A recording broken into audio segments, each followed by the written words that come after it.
Hello, beautiful people. Welcome back to our channel. A lot of us woke up with a rude shock when we heard that the former deputy of Indigenous People of Biafra, the deputy president or vice president, that's Uche Mefor, that later resigned and the position expunged.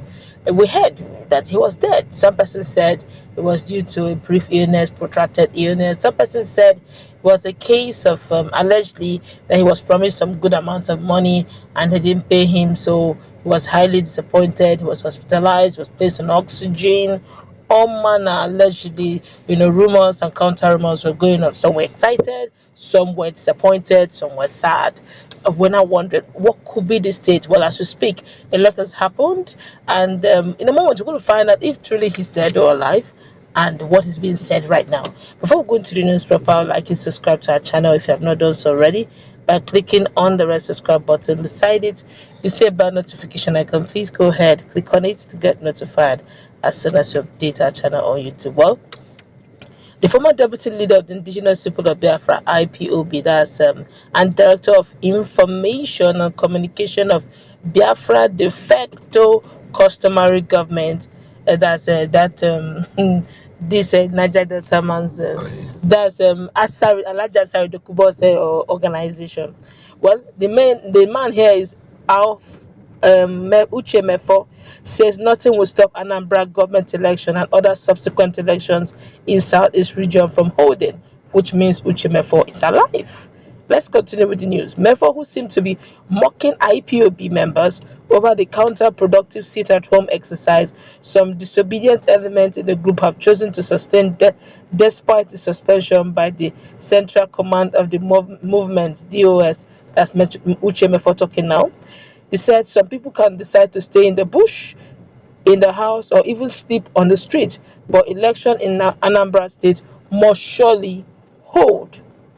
He said, if you like, stay in the bush, in your house, or sleep on the street. Election in Anambra and other states must hold, and Biafrans must exercise their democratic rights.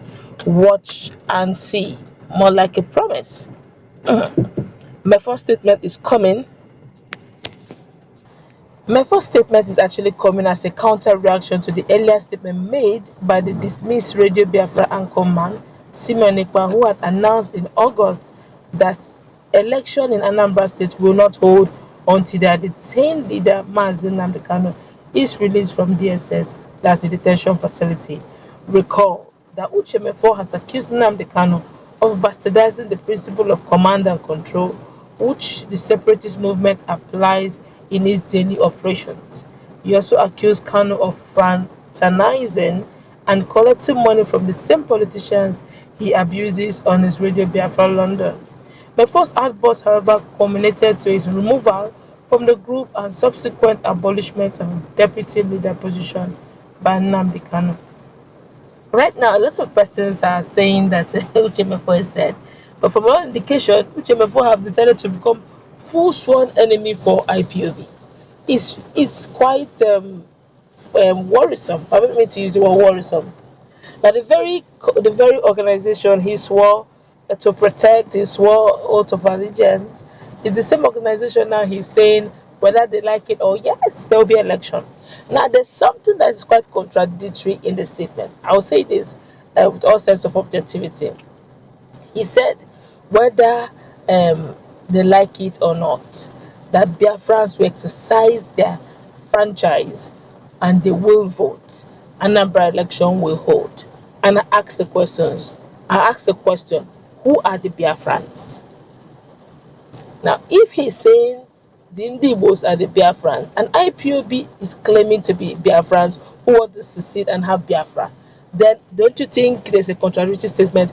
You saying Biafrans should go ahead and have the election should hold and Biafra should exercise their right. Is it that Biafra is just a title or a synonym or a name, some sort of acronym for Dindibos and not for a country per se?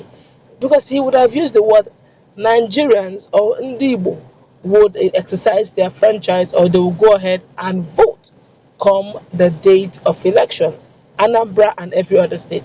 But using the word Biafrans, and you have always been at the forefront, as the deputy, fighting for secession, are you now saying that Biafrans are now Nigerians? Are you now saying that Biafrans are now Nigerians? Or better still, have the whole agenda for secession, has it now died down? Is it just a title?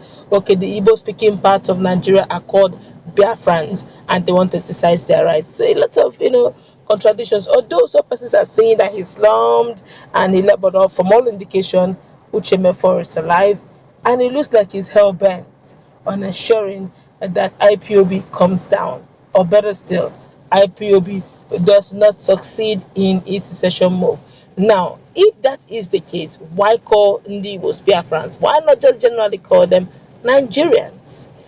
Because if it's going from that literary, perspective of saying the Ndibos must exercise their franchise, then by all means, the Ndibos are Nigerians and not Biafrans. So you now see that these are two contrary words coming together. Where do you stand? Do you stand with them seceding as a nation, having their own country, in at what umbrella, at what cost? Or are you standing with them as a restructured Nigeria where the Ndibo fraction will be called Biafrans? Take, for instance, we have 6 geopolitical zones, and if it is a restructured one, then we keep having things like the southeast being titled Biafrans, the south being titled Niger Delta, the southwest being titled Oduduwa, this northeast being titled Arewa, and probably the north central being titled maybe Fulanis or something. I don't know, whatever name they are comfortable with. Now, at the end of the day, you now see that those agitators now have a name synonymous with their ethnic group. So that way, we have a restructured Nigeria that has the aforementioned names, and all bearing the beauty and the richness of their culture in full display. But either which way, Uche Mefor have not shown his stand and is still very much alive. I do not know if he's in oxygen, because people said he was actually on life support. But for somebody who's on life support, I wonder how he was able to, update his social media handles. But whichever the case may be, he has not declared his stand. Is he still with Biafra for agitation? Obviously, he's against IPOB because all his charts, all his broadcasts seem to be against the Mazi Nnamdi Kanu's type of leadership. According to him, Mazi Nnamdi Kanu, destroyed the control and discipline mechanism of ruling. Hence, it may not augur what that he was looking for a better looking Biafra. But then people are accusing him that he is actually fraternizing with Nigerian government. Hence, they gave him that name, Saboteur. I don't know how the whole thing is playing out, but obviously, bit by bit, Uche Mefor is giving Dindibos his stand on so many things, including Biafra agitation, and of course, the presidency, the elections that is going on in the southeast. Let's meet in that.